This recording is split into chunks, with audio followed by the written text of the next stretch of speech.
बिस्मिल्लाहिर्रहमानिर्रहीम। अस्सलाम वालेकुम दोस्तों, उम्मीद है आप सब खैरियत से होंगे। मैं हूं डॉक्टर मोहम्मद हमजा और आप देख रहे हैं हमारा veterinary YouTube channel. Last video में हमने जिस टॉपिक के बारे में बात की थी वो था बेबियोसिस ओथलियोसिस।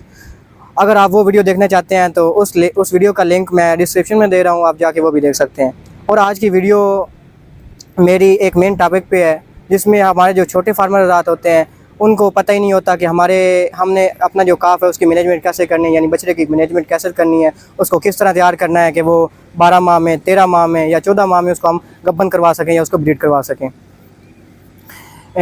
हमारे जो डेयरी फार्मर हज़रात होते हैं, जो यानी बड़े फार्मर हज़रात होते हैं, उनको तो पता होता है क्योंकि उन्होंने फार्म पे प्रॉपर प्रोटोकॉल मैनेज किया होता है, उसके अलावा प्रॉपर फीड मैनेज की होती है और प्रॉपर फीड दे रहे होते हैं, जिसकी वजह से उनकी जो हीफर्स होती हैं या जो उनके बछड़े होते हैं वो प्रॉपर टाइम पे गब्बन हो जाते हैं, यानी प्रेग्नेंट हो जाते हैं। और जो हमारे छोटे फार्मर हज़रात होते हैं उनके जो बछड़े होते हैं वो प्रॉपर टाइम पे गब्बन नहीं होते, मोस्टली वो 2 साल 3 साल इतना अर्सा ले जाते हैं तैयार होने के लिए। इसलिए वीडियो को लास्ट तक ज़रूर देखें और किसी भी स्टेप को आपने मिस नहीं करना और अच्छी तरह से समझना है कि हम अपने काफ को किस तरह से तैयार कर सकते हैं ताकि वो जल्द से जल्द गब्बन हो जाए। सबसे पहले आता है हमारे पास काफ।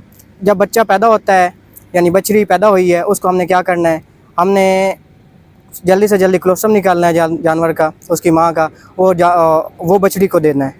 जितना जल्दी हम क्लोस्ट्रम देंगे उतना ज़्यादा बछड़ी को फ़ायदा होगा, क्योंकि क्लोस्ट्रम के अंदर एंटीबॉडीज़ होती हैं जो काफ के लिए बहुत ज़रूरी होती हैं। क्योंकि जब काफ पैदा होता है कि उसकी इम्यूनिटी जो होती है वो बिल्कुल ना होने के बराबर होती है। हम जितनी जल्दी क्लोस्ट्रम देंगे वो उतनी ज़्यादा वो इम्यूनिटी लेगा, उतनी ज़्यादा उसका जो इम्यून सिस्टम है वो स्ट्रॉन्ग हो जाएगा। हमने जो क्लोस्ट्रम होता है वो 10% ऑफ बॉडी वेट के हिसाब से बछड़े को देना होता है। अगर इससे कम देंगे तो इसका भी फ़ायदा नहीं है, अगर ज़्यादा देंगे तो इसका भी फ़ायदा नहीं है। इससे क्या हो सकता है, डायरिया के चांसेस इंक्रीज़ हो सकते हैं। उसके बाद आता है हमारे पास क्लोस्ट्रम के बाद आता है मिल्क हमने किस तरह देना है।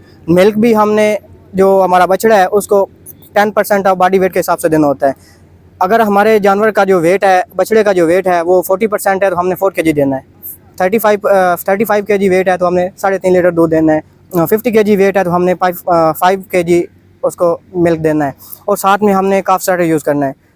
और काफ स्टार्टर क्यों यूज़ करना होता है, क्योंकि जो हमारे पास जो बछड़ा पैदा हुआ है उसके जो स्टमक है उसके 4 पार्ट होते हैं और उसका जो चौथा हिस्सा होता है सिर्फ वही डेवलप हुआ होता है, और वहाँ पे ही जाके मिल्क और क्लोस्ट्रम उसकी डाइजेशन होनी होती है। और जो बाकी जो 3 पार्ट हैं उसको हमने डेवलप करवाने होते हैं। वो छोटे होते हैं लेकिन वो अभी डेवलप नहीं हुए होते और उनको हमने डेवलप करवाना होता है। वो किस तरह डेवलप कराते हैं, वो हम काफ स्टार्टर की सूरत में डेवलप करवा सकते हैं। हमने बछड़े को पहले 3 माह में कोई फोरेजेस नहीं देना, क्योंकि ये इन्होंने जाके ह्यूमन के अंदर जाके फिल होना होता है और ह्यूमन अभी डेवलप नहीं हुआ होता जानवर का, जिससे क्या होता है कि जानवर जो फीड है वो डाइजेस्ट नहीं कर पाता और जानवर वीक होना शुरू हो जाता है, जानवर का पेट लटक जाता है, ढोल बन जाता है और उसका जानवर पे कोई इफ़ेक्ट नहीं आता।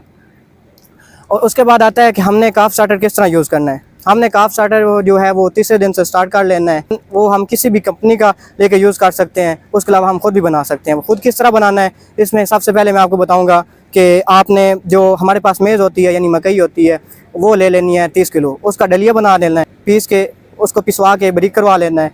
उसके अंदर आपने 20 किलो सोयाबीन ले लेना है, क्योंकि ये प्रोटीन सोर्स है और मेज़ भी प्रोटीन सोर्स है।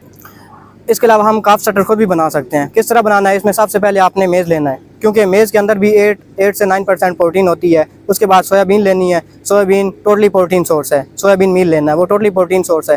प्रोटीन हम क्यों दे रहे होते हैं कि क्योंकि स्टार्ट में जानवर की जो ग्रोथ होनी होती है वो तेज़ होनी होती है और उस वहाँ जानवर की ग्रोथ के लिए बहुत ज़्यादा जो प्रोटीन है वो रिक्वायर होती है। उसके साथ हम जो तीसरी चीज़ ऐड करते हैं वो हम ऐड करते हैं चोकर। वो हमने तकरीबन 20 kg ले लेना है, ठीक है। उसके बाद हमारे पास आ जाता है चौथे नंबर पर जो हमने ऐड करना है वो है शीरा। वो हमने 8 kg ऐड करना है, क्योंकि ये भी एक एनर्जी सोर्स है और जानवर प्रोटीन के साथ साथ हमने एनर्जी रिक्वायरमेंट भी उसकी पूरी करनी है। उसके बाद हमने ऐड करना होता है इसमें बाईपास फैट ऐड करनी है 2 kg, वो कोई भी आप यूज़ कर सकते हैं।